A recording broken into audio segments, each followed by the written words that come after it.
So one day, I wanted to play the Atari Jaguar version of Rayman. You know, as any self-respecting gamer would. And that sort of led me down a little rabbit hole of just looking at other Atari Jaguar games. You know, you're looking at the real classics, you know, you're looking at White Men Can't Jump and you know, Bubsy. You know your console's library is pretty fire when you have your own exclusive Bubsy game. But one game that really caught my attention, that really gripped me, was the wee little kart racer called Atari Karts. Now, I don't really know that much about the development of this game, so I'm not going to say it. It was interesting looking the game up. It's just like, see, people don't really like this game. People kind of hate it. Yeah, which is surprising to me because I enjoyed it. I think it's a very pleasant kart racer. It's very solid. It's very much taking after the 2D Mario Karts. It's just like a very flat surface.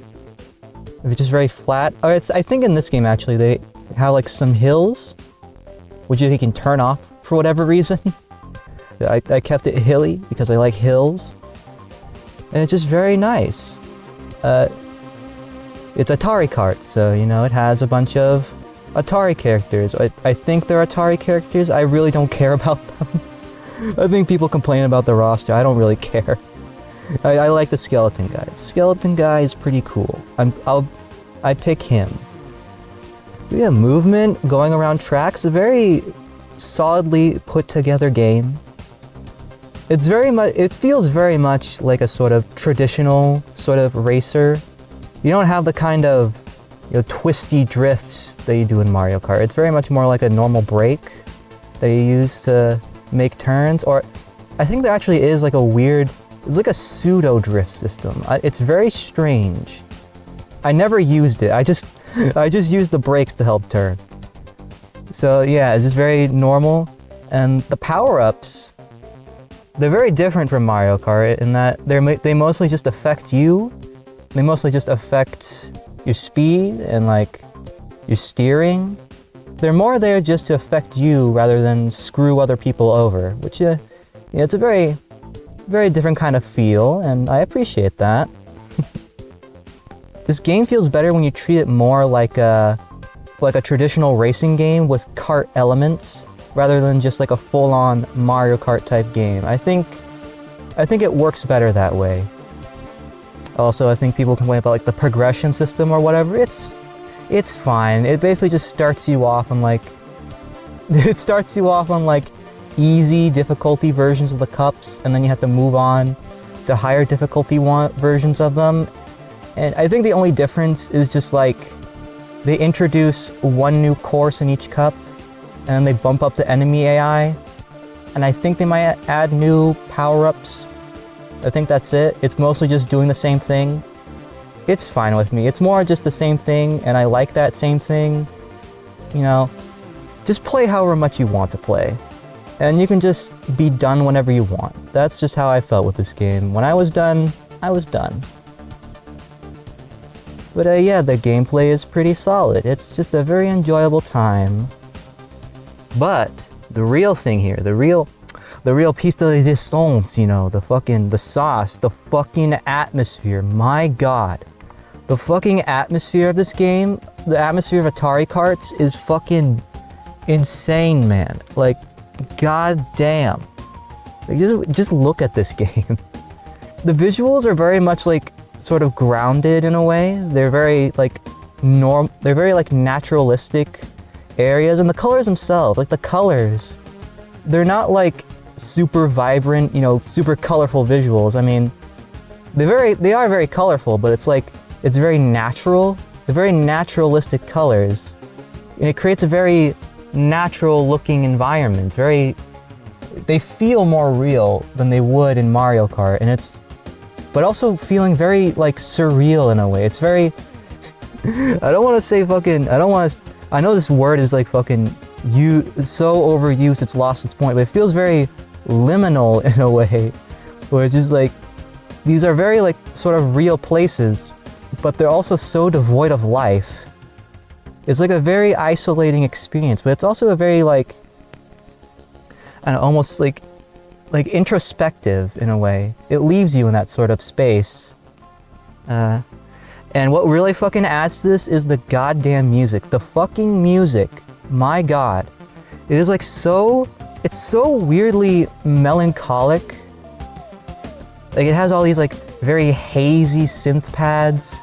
Like very like minor key like arpeggios. Like very spaced out. With like very like moody like drum rhythms. It's very interesting.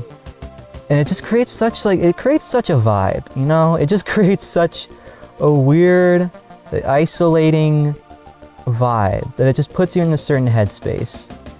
Like the fucking results screen just has the most like, somber piano track you can think of. It's so strange to have that for the results screen. I just sat there waiting for like a beat drop. I was expecting there to be like a beat drop coming in, but it just never happened. It just kept on being sad little piano.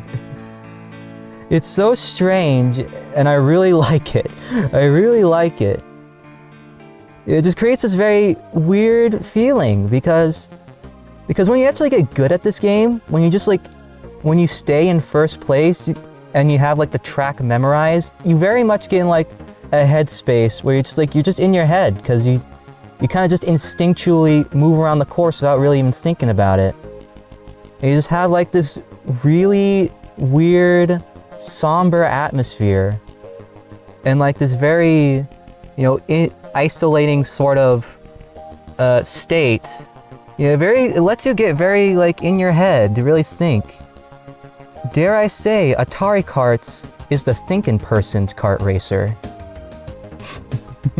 You know, there. If I was gonna write a fucking essay about this game, that would be my thesis statement. That would be my thesis statement. And if anybody else is gonna write something like that, cite this fucking video. Cite me. Because I am the originator of this idea. Fight me. It's just a very interesting game. I like it. Thank you very much.